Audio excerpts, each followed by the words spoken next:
From BBC Learning English, this is Learning English from the News, our podcast about the news headlines. In this programme, Texas floods, more than 100 people dead, many are still missing.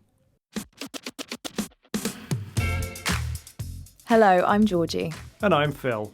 In this programme, we look at one big news story and the vocabulary in the headlines that will help you understand it. You can find all the vocabulary and headlines from this episode, as well as a worksheet on our website, bbclearningenglish.com. So, let's hear more about this story.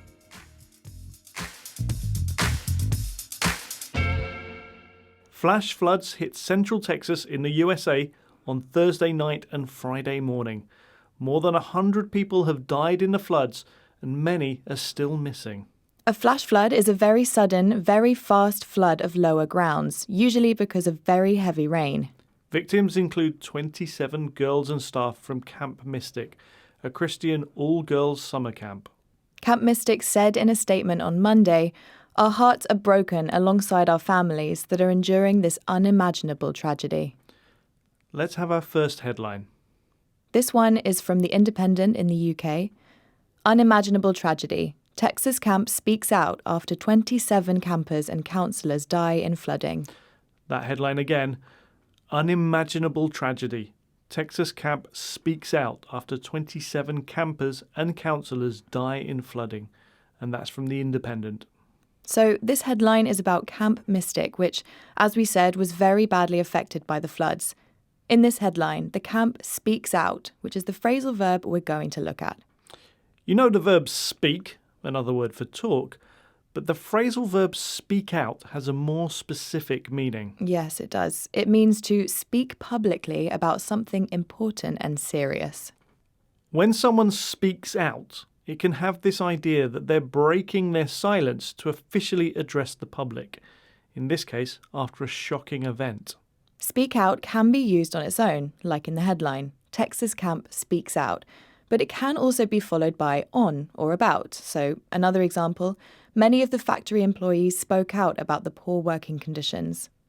Also, something that's quite common is to use speak out with against when you want to express that you think something is wrong or unfair. Yes, for example, the town's residents spoke out against plans to build a new airport runway.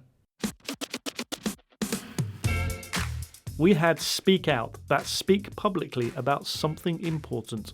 For example, the employee was finally able to speak out about the bullying that happened at work once she left the job. This is Learning English from the News, our podcast about the news headlines. Today, we're talking about the flash floods in Texas. Now, as we mentioned, the flash floods began on Thursday night and continued into Friday morning. Weather experts said several months' worth of rain fell in just a few hours. This caused the Guadalupe River to burst its banks after water levels rose by 8 metres in just 45 minutes.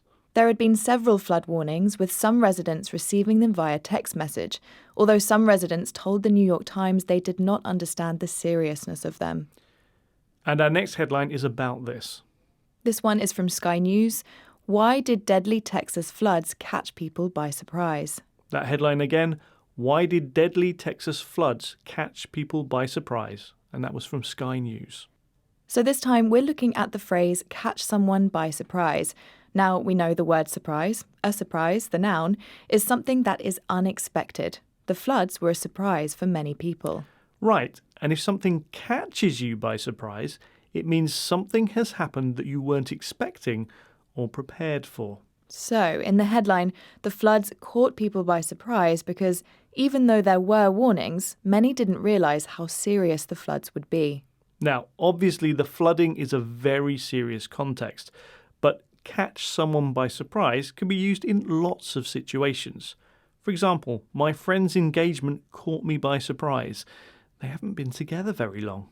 We can also say take someone by surprise, which means the same thing. The floods took lots of people by surprise.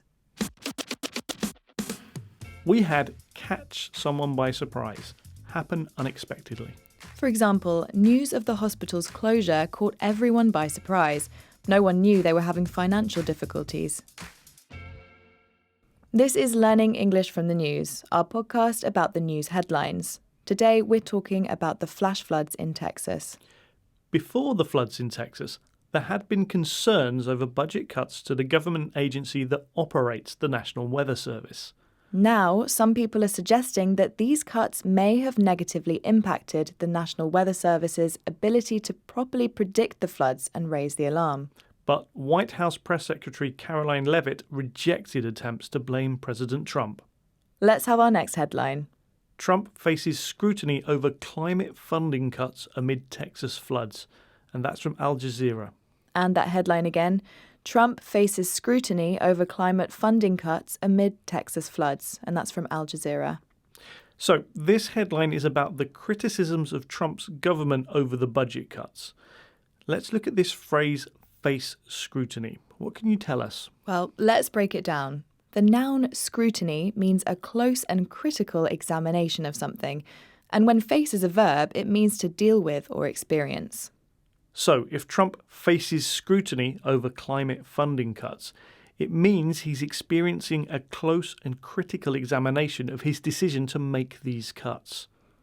Now, scrutiny is a formal word used in quite serious and negative situations. You don't face scrutiny for something positive. People often face scrutiny by the public, the media, or the authorities. For example, the prisons minister is facing public scrutiny over the decision to release the dangerous prisoner. We've had face scrutiny, experience a close and critical examination. For example, the company's chairman is facing scrutiny over its poor financial performance. That's it for this episode of Learning English from the News. We'll be back next week with another news story. Remember, you can find more example sentences and a worksheet on our website, bbclearningenglish.com. And don't forget, you can find us on social media. Just search for BBC Learning English. Goodbye. Bye.